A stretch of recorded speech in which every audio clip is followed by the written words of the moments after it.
Bonjour à tous, bienvenue dans notre émission de lecture biblique. L'objectif est de lire toute la Bible en l'espace de 6 mois dans l'ordre chronologique des événements.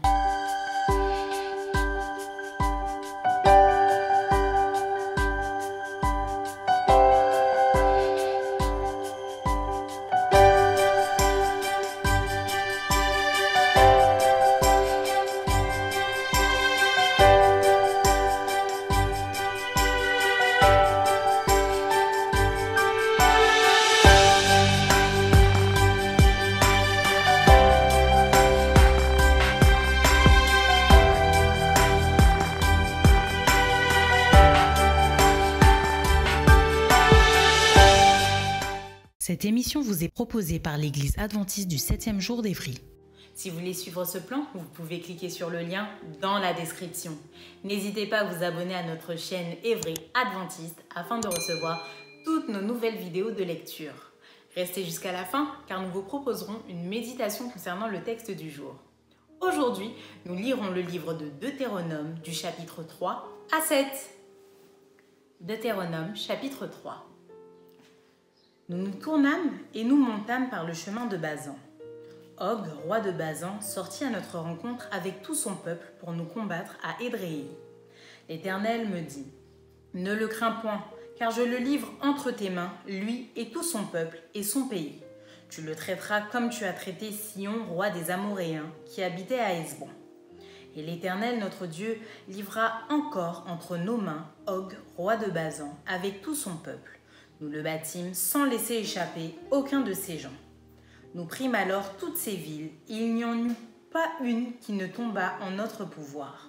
60 villes, toute la contrée d'Argob, le royaume d'Og, en Basan. Toutes ces villes étaient fortifiées avec de hautes murailles, des portes et des barres. Il y avait aussi des villes sans murailles en très grand nombre. Nous les dévouâmes par interdit, comme nous l'avions fait à Sihon, roi de Hesbon. Nous dévouâmes toutes les villes par interdit, hommes, femmes et petits-enfants. Mais nous pillâmes pour nous tout le bétail et le butin des villes. C'est ainsi que dans ce temps-là, nous conquîmes sur les 2 rois des Amoréens, le pays de l'autre côté du Jourdain, depuis le torrent de l'Arnon, jusqu'à la montagne de l'Hermon. Les Sidoniens donnent à l'Hermon le nom de Sirion, et les Amoréens celui de Sénir. Toutes les villes de la plaine, tout Galaad et tout Basan, jusqu'à Salca et Édréi, ville du royaume d'Og, en Basan. Og, roi de Basan, était resté seul de la race des Réphaïm.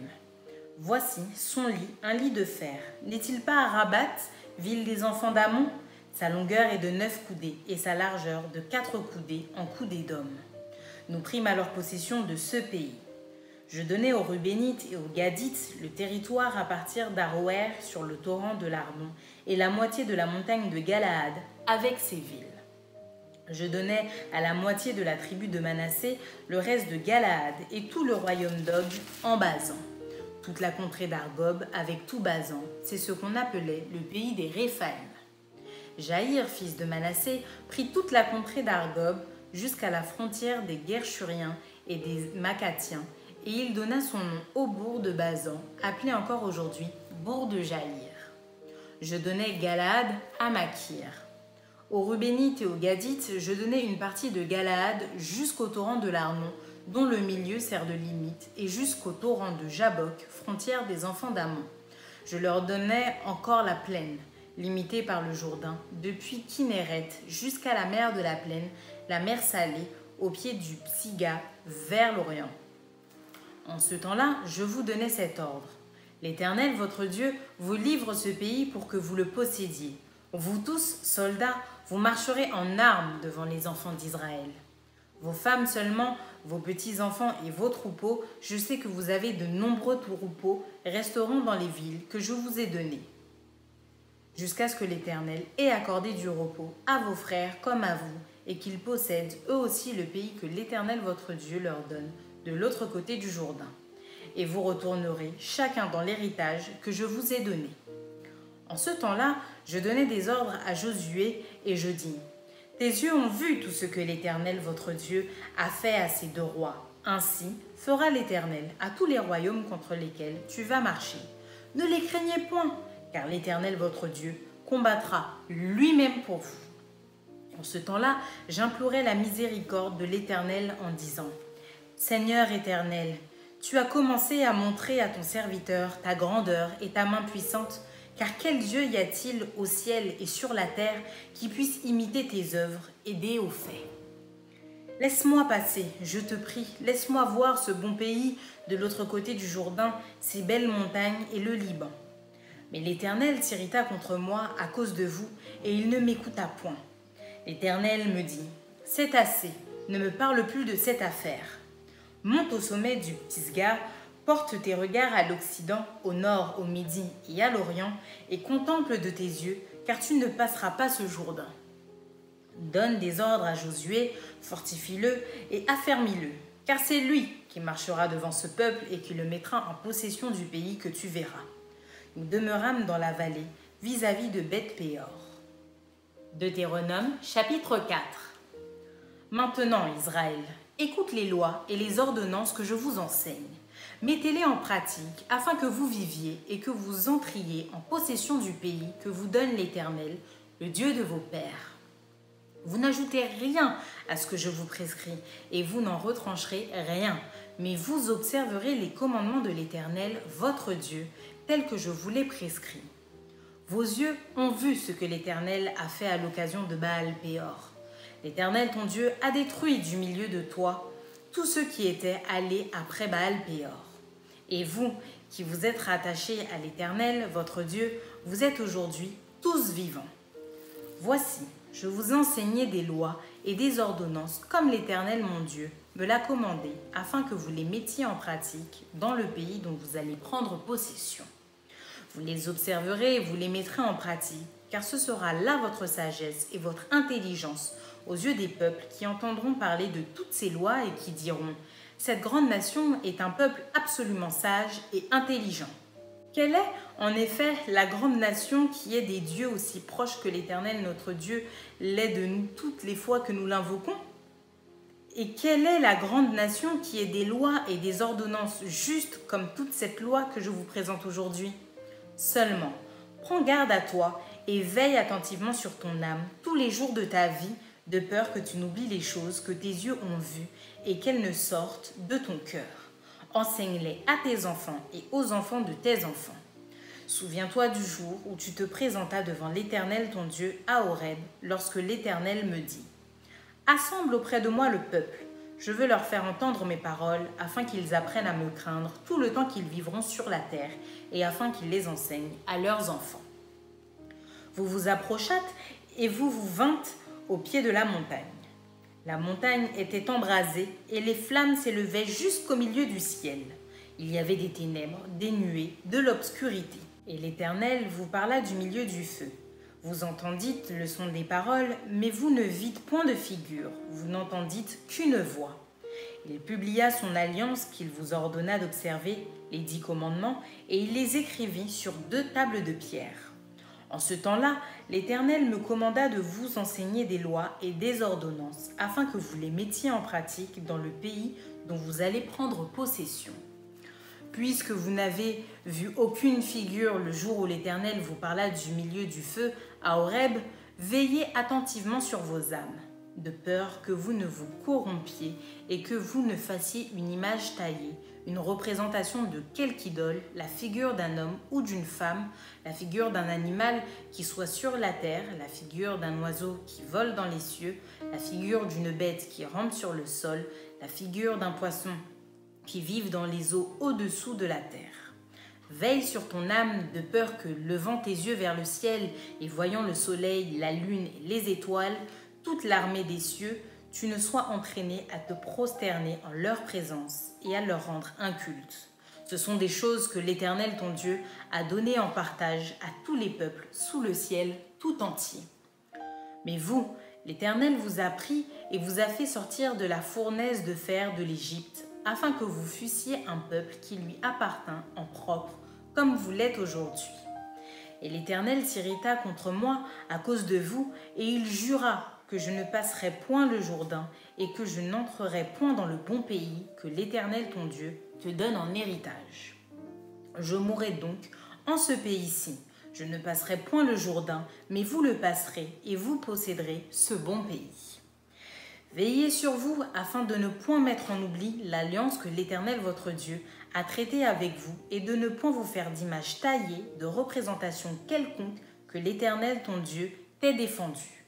Car l'Éternel ton Dieu est un feu dévorant, un Dieu jaloux. Lorsque tu auras des enfants et des enfants de tes enfants, et que vous serez depuis longtemps dans le pays, si vous vous corrompez, si vous faites des images taillées, des représentations de quoi que ce soit, si vous faites ce qui est mal aux yeux de l'Éternel votre Dieu pour l'irriter, j'en prends aujourd'hui à témoin contre vous, le ciel et la terre, vous disparaîtrez par une mort rapide du pays dont vous allez prendre possession au-delà du Jourdain. Vous n'y prolongerez pas vos jours, car vous serez entièrement détruits. L'Éternel vous dispersera parmi les peuples, et vous ne resterez qu'un petit nombre au milieu des nations, où l'Éternel vous emmènera. Et là, vous servirez des dieux, ouvrages de mains d'hommes, du bois et de la pierre, qui ne peuvent ni voir, ni entendre, ni manger, et ni sentir. C'est de là aussi que tu chercheras l'Éternel ton Dieu, et que tu le trouveras si tu le cherches de tout ton cœur et de toute ton âme. Au sein de ta détresse, toutes ces choses t'arriveront. Alors dans la suite des temps, tu retourneras à l'Éternel ton Dieu et tu écouteras sa voix. Car l'Éternel ton Dieu est un Dieu de miséricorde qui ne t'abandonnera point et ne te détruira point. Il n'oubliera pas l'alliance de tes pères qu'il leur a juré. Interroge les temps anciens qui t'ont précédé depuis le jour où Dieu créa l'homme sur la terre et d'une extrémité du ciel à l'autre. Y eut-il jamais si grand événement et a-t-on jamais ouï chose semblable ? Fut-il jamais un peuple qui entendit la voix de Dieu parlant du milieu du feu, comme tu l'as entendu, et qui soit demeuré vivant? Fut-il jamais un Dieu qui essaya de venir prendre à lui une nation du milieu d'une nation par des épreuves, des signes, des miracles et des combats à main forte et à bras étendus, et avec des prodiges de terreur, comme l'a fait pour vous, Éternel votre Dieu, en Égypte et sous vos yeux? Tu as été rendu témoin de ces choses afin que tu reconnusses que l'Éternel est Dieu, qu'il n'y en a point d'autre. Du ciel, il t'a fait entendre sa voix pour t'instruire, et sur la terre, il t'a fait voir son grand feu, et tu as entendu ses paroles du milieu du feu. Il a aimé tes pères, et il a choisi leur postérité après eux. Il t'a fait lui-même sortir d'Égypte par sa grande puissance. Il a chassé devant toi des nations supérieures en nombre et en force pour te faire entrer dans leur pays, pour t'en donner la possession, comme tu le vois aujourd'hui. Sache donc en ce jour et retiens dans ton cœur que l'Éternel est Dieu, en haut dans le ciel et en bas sur la terre, et qu'il n'y en a point d'autre. Et observe ces lois et ces commandements que je te prescris aujourd'hui, afin que tu sois heureux, toi et tes enfants après toi, et que tu prolonges désormais tes jours dans le pays que l'Éternel ton Dieu te donne. Alors Moïse choisit 3 villes de l'autre côté du Jourdain, à l'Orient, afin qu'elles servissent de refuge aux meurtriers qui auraient involontairement tué son prochain sans avoir été auparavant son ennemi, et afin qu'il pût sauver sa vie en s'enfuyant dans l'une de ces villes. C'était Bétser dans le désert, dans la plaine chez les Rubénites, Ramoth en Galaad chez les Gadites et Golan en Basan chez les Manassites. C'est ici la loi que présenta Moïse aux enfants d'Israël. Voici les préceptes, les lois et les ordonnances que Moïse prescrivit aux enfants d'Israël après leur sortie d'Égypte. C'était de l'autre côté du Jourdain, dans la vallée vis-à-vis de Beth-péor, au pays de Sion, roi des Amoréens, qui habitait à Hesbon et qui fut battu par Moïse et les enfants d'Israël après leur sortie d'Égypte. Ils s'emparèrent de son pays et de celui d'Og, roi de Basan. Ces 2 rois des Amoréens étaient de l'autre côté du Jourdain, à l'Orient. Leur territoire s'étendait depuis Aroër sur les bords du torrent de l'Arnon jusqu'à la montagne de Sion, qui est l'Hermon, et il embrassait toute la plaine de l'autre côté du Jourdain, à l'Orient, jusqu'à la mer de la plaine au pied du Pisga. Deutéronome chapitre 5. Moïse convoqua tout Israël et leur dit : Écoute Israël, les lois et les ordonnances que je vous fais entendre aujourd'hui. Apprenez-les et mettez-les soigneusement en pratique. L'Éternel, notre Dieu, a traité avec nous une alliance à Horeb. Ce n'est point avec nos pères que l'Éternel a traité cette alliance. C'est avec nous qui sommes ici aujourd'hui, tous vivants. L'Éternel vous parla face à face sur la montagne du milieu du feu. Je me tins alors entre l'Éternel et vous pour vous annoncer la parole de l'Éternel, car vous aviez peur du feu, et vous ne montâtes point sur la montagne. Il dit, « Je suis l'Éternel ton Dieu, qui t'ai fait sortir du pays d'Égypte, de la maison de servitude. Tu n'auras point d'autre Dieu devant ma face. Tu ne te feras point d'image taillée, de représentation quelconque des choses qui sont en haut dans les cieux, qui sont en bas sur la terre, et qui sont dans les eaux, plus bas que la terre. Tu ne te prosterneras point devant elles, et tu ne les serviras point, car moi, l'Éternel ton Dieu, je suis un Dieu jaloux, qui punit l'iniquité des pères sur les enfants, jusqu'à la 3e et à la 4e génération de ceux qui me haïssent, et qui fait miséricorde jusqu'en 1000 générations à ceux qui m'aiment et qui gardent mes commandements. Tu ne prendras point le nom de l'Éternel, ton Dieu, en vain, car l'Éternel ne laissera point impuni celui qui prendra son nom en vain. Observe le jour du repos pour le sanctifier, comme l'Éternel ton Dieu te l'a ordonné. Tu travailleras 6 jours et tu feras tout ton ouvrage. Mais le 7e jour est le jour du repos de l'Éternel ton Dieu. Tu ne feras aucun ouvrage, ni toi, ni ton fils, ni ta fille, ni ton serviteur, ni ta servante, ni ton bœuf, ni ton âne, ni aucune de tes bêtes, ni l'étranger qui est dans tes portes, afin que ton serviteur et ta servante se reposent comme toi. Tu te souviendras que tu as été esclave au pays d'Égypte et que l'Éternel ton Dieu t'en a fait sortir à main forte et à bras étendus. C'est pourquoi l'Éternel ton Dieu t'a ordonné d'observer le jour du repos. Honore ton père et ta mère comme l'Éternel ton Dieu te l'a ordonné, afin que tes jours se prolongent et que tu sois heureux dans le pays que l'Éternel ton Dieu te donne.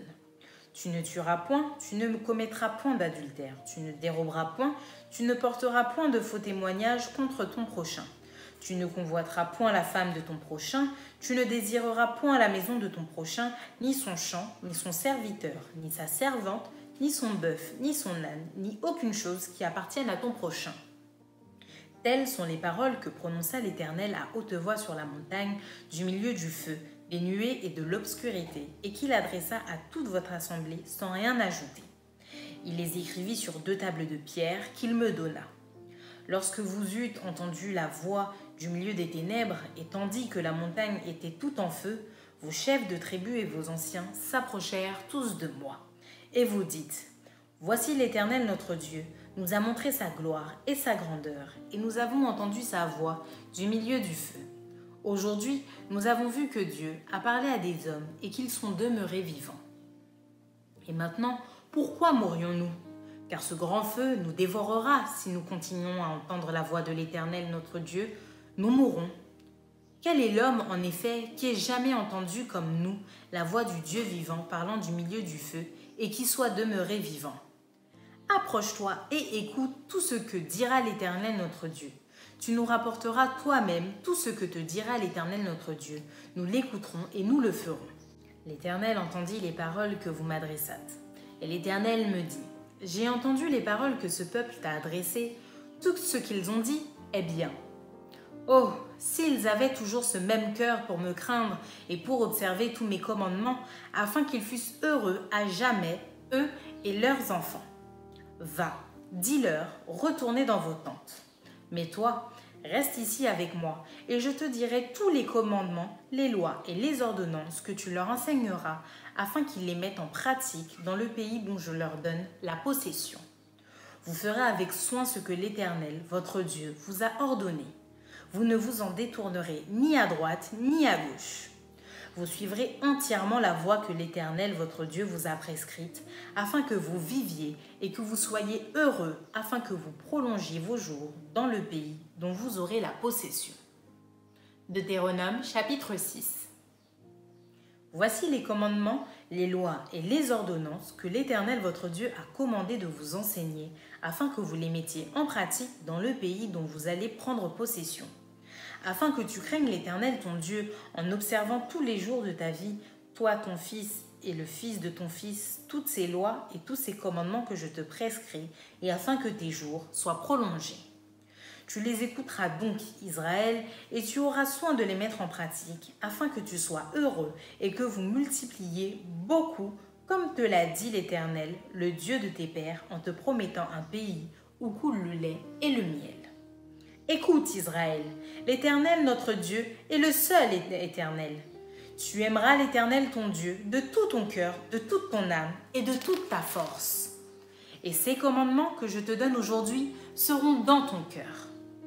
Tu les inculqueras à tes enfants et tu en parleras quand tu seras dans ta maison, quand tu iras en voyage, quand tu te coucheras et quand tu te lèveras.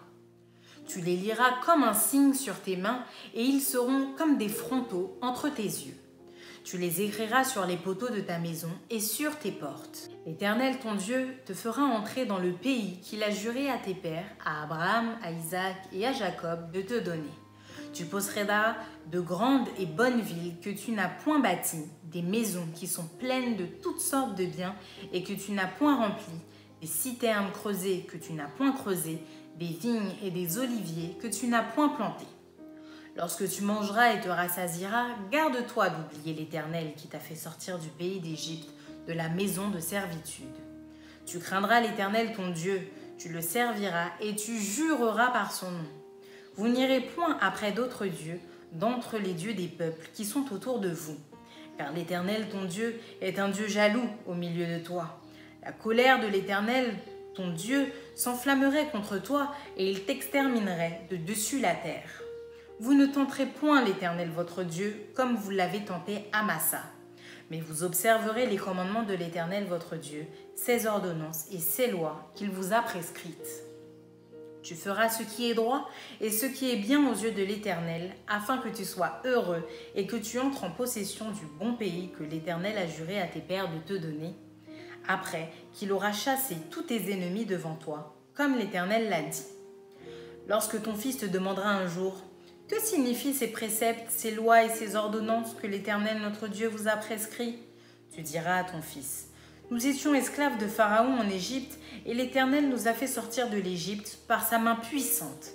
L'Éternel a opéré sous nos yeux des miracles et des prodiges grands et désastreux contre l'Égypte, contre Pharaon et contre toute sa maison.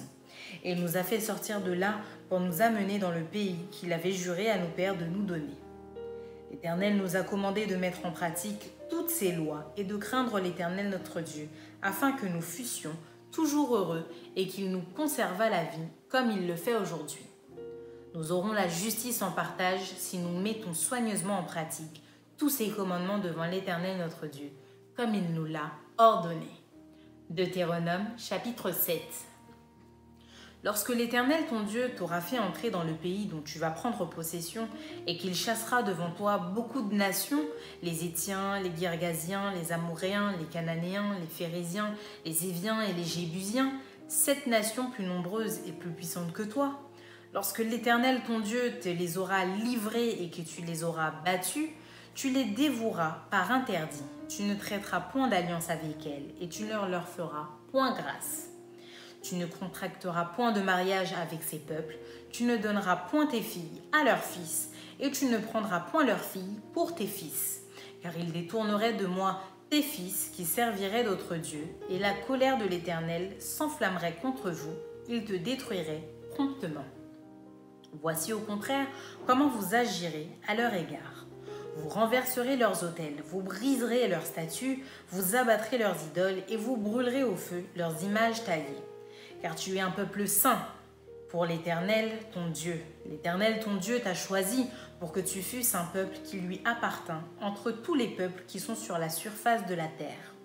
Ce n'est point parce que vous surpassez en nombre tous les peuples que l'Éternel s'est attaché à vous et qu'il vous a choisi, car vous êtes le moindre de tous les peuples. Mais parce que l'Éternel vous aime, parce qu'il a voulu tenir le serment qu'il avait fait à vos pères, l'Éternel vous a fait sortir par sa main puissante, vous a délivré de la maison de servitude, de la main de Pharaon, roi d'Égypte. Sache donc que c'est l'Éternel ton Dieu qui est Dieu.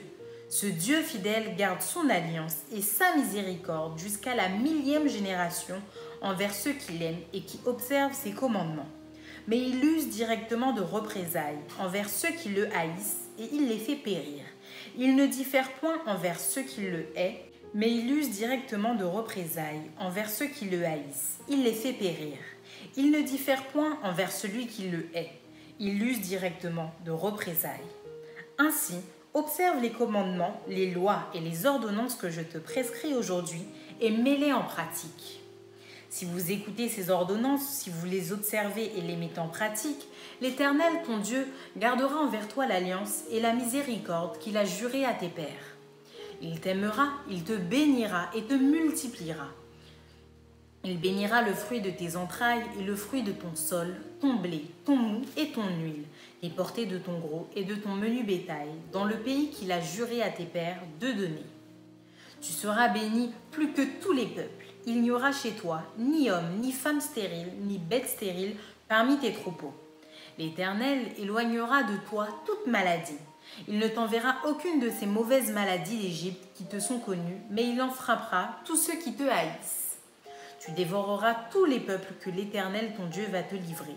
Tu ne jetteras pas sur eux un regard de pitié, et tu ne serviras point leur Dieu, car ce serait un piège pour toi. Peut-être diras-tu dans ton cœur, « Ces nations sont plus nombreuses que moi, comment pourrais-je les chasser ?» Ne les crains point. Rappelle à ton souvenir ce que l'Éternel ton Dieu a fait à Pharaon et à toute l'Égypte, les grandes épreuves que tes yeux ont vues, les miracles et les prodiges, la main forte et les bras tendus, quand l'Éternel ton Dieu t'a fait sortir. Ainsi fera l'Éternel ton Dieu à tous les peuples que tu redoutes. L'Éternel ton Dieu enverra même les frelons contre eux jusqu'à la destruction de ceux qui échapperont et qui se cacheront devant toi. Ne sois point effrayé à cause d'eux, car l'Éternel ton Dieu est au milieu de toi, le Dieu grand et terrible. L'Éternel ton Dieu chassera peu à peu ces nations loin de ta face. Tu ne pourras pas les exterminer promptement, de peur que les bêtes des champs ne se multiplient contre toi. L'Éternel ton Dieu te les livrera, il les mettra complètement en déroute jusqu'à ce qu'elles soient détruites. Il livrera le roi entre tes mains et tu feras disparaître leur nom de dessous les cieux. Aucun ne tiendra contre toi jusqu'à ce que tu les aies détruits. Vous brûlerez au feu les images taillées de leurs dieux. Tu ne convoiteras point et tu ne prendras point pour toi l'argent et l'or qui sont sur elles, de peur que ces choses ne te deviennent un piège, car elles sont en abomination à l'Éternel, ton Dieu. Tu n'introduiras point une chose abominable dans ta maison, afin que tu ne sois pas comme cette chose dévouée par interdit. Tu l'auras en horreur, tu l'auras en abomination, car c'est une chose dévouée par interdit. Maintenant, place à la méditation.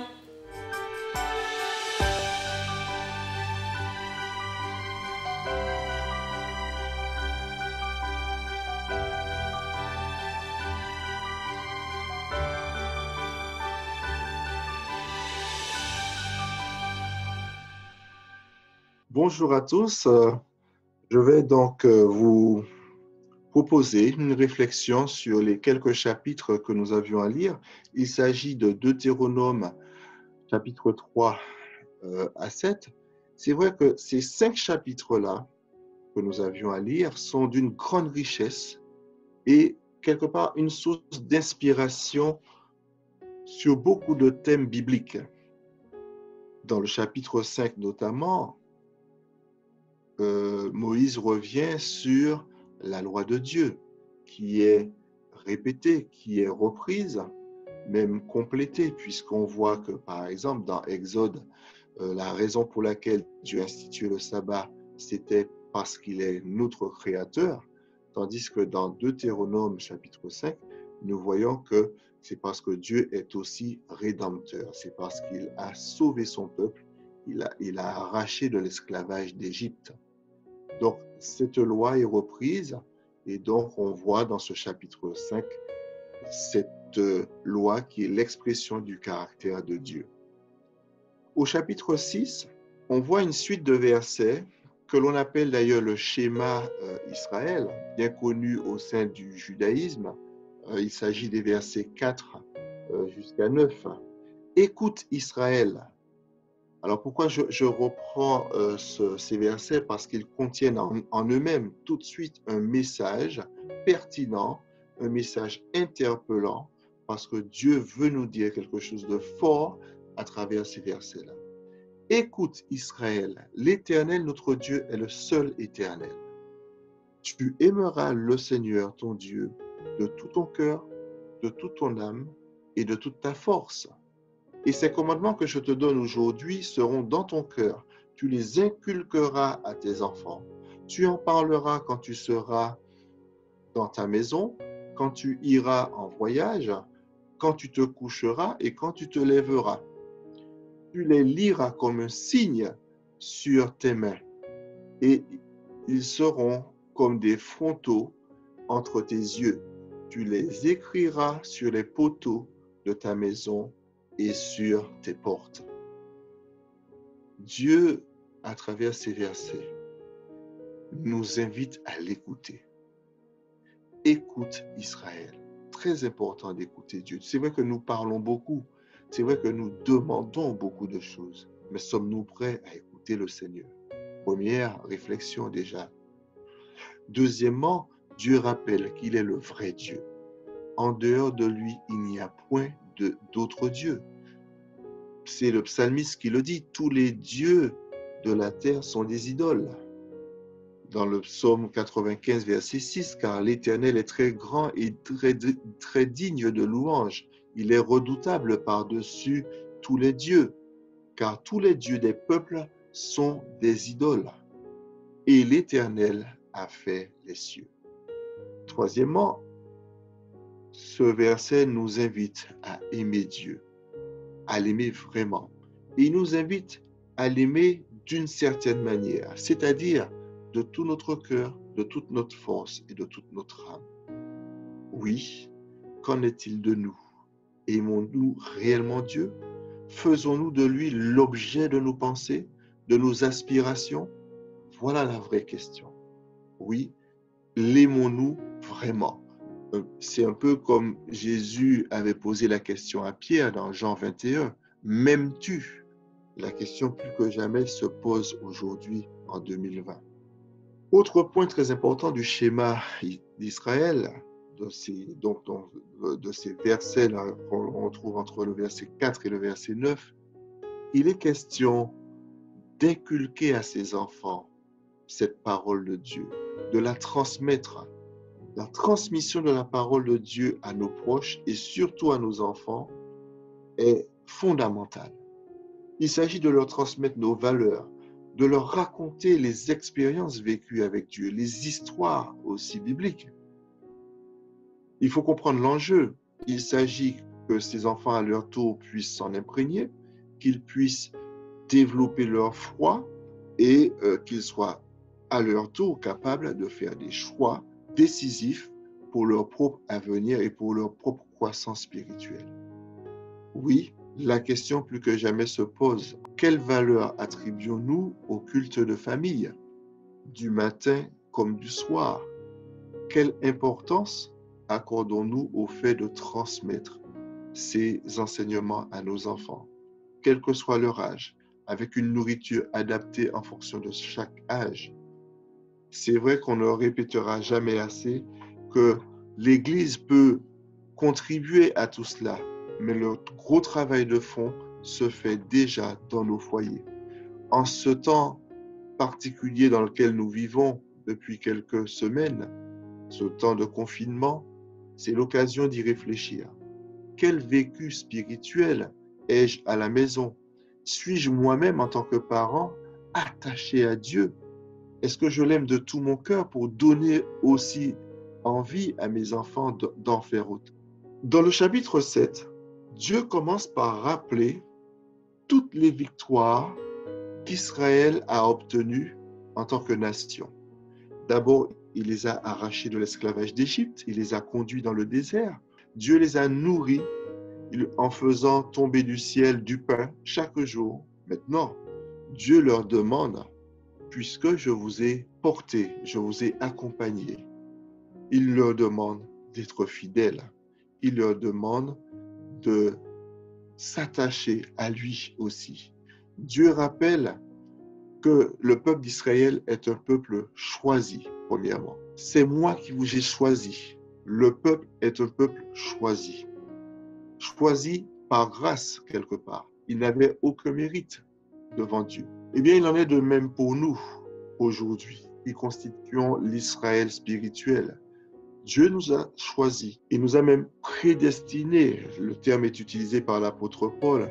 Quand on lit dans Éphésiens chapitre 1, versets 4 et 5, En lui, nous avons été élus avant la fondation du monde pour que nous soyons saints et irrépréhensibles devant lui.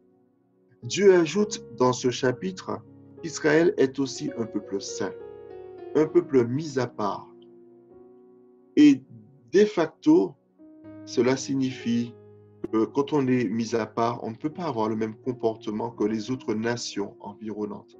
Dieu ne voulait pas que les Israélites imitent en quoi que ce soit les autres pays environnants, ni leurs coutumes, ni leurs traditions, ni leur mode de vie et encore moins leurs pratiques religieuses.